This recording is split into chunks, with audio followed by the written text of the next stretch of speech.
Well, I received a real interesting email today about a viewer that doesn't want me to mention their names, asking how do they report a banded bird. So in the United States and Canada, birds are banded by the United States Geological Service, and underneath that giant umbrella is the BBL in the United States, Bird Banding Laboratories, and in the Canada is the BBO, Bird Banding Office. And this organization, obviously through biologists and different organizations, give out about 1 million bands to be put on birds. And every year they get about 100,000 identifications of birds. Most of these reports come from hunters or law enforcement who bird versus car collisions. So we as photographers can report birds that we photograph, and we have a real good image of the legs. The way you do that is, there's two ways you can do it. You can go to this URL, which is a big ugly URL, and it will be in the description below. But what I do is I go to this email address. I email it to the BBL, this is in the United States, and they will send it to the regional organization, either the BBL in the United States or the BBO in Canada, and notify those people that this bird has been identified in that area. So with hunters, they shoot the birds and obviously the bird is dead. For photographers, it's a little bit different because we're photographing these birds, and this bird is obviously going to continue on with its life cycle.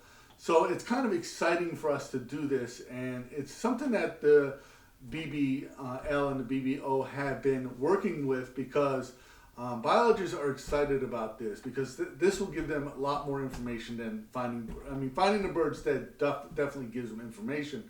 But our information is much more valuable because we take a picture of the bird and they can get a rough idea of the condition of the bird, and they can get an idea of where we were. So like I have one here. So when you report a bird to the BBL or BBO, they send you the certificate. Now this is a red knot that I took a picture of in Cape Lookout, North Carolina. This bird was banded in Delaware in 2012. I photographed it in 2020. So they have no information about this bird from 2012 to 2020, which is interesting. And I sent this photograph in, and now biologists have some idea of what's going on. So if this bird is found photographed again or found dead somewhere, they will have a little bit more information about the bird. I just get a kick out of the fact that they send us the certificate, and what I do is I print them out, I put a picture of the bird that I photographed, and I keep it with it. And I really get a kick out of it. I mean, it's something I really enjoy. So this time of year when you really can't go out and do a lot of birding because of the weather, here in North Carolina, it's just been brutal for the last couple of weeks. And it's just been, we've been hunkered down, and it's not great birding season. So it's pretty straightforward. I email them, they email back the certificate, and everybody's happy.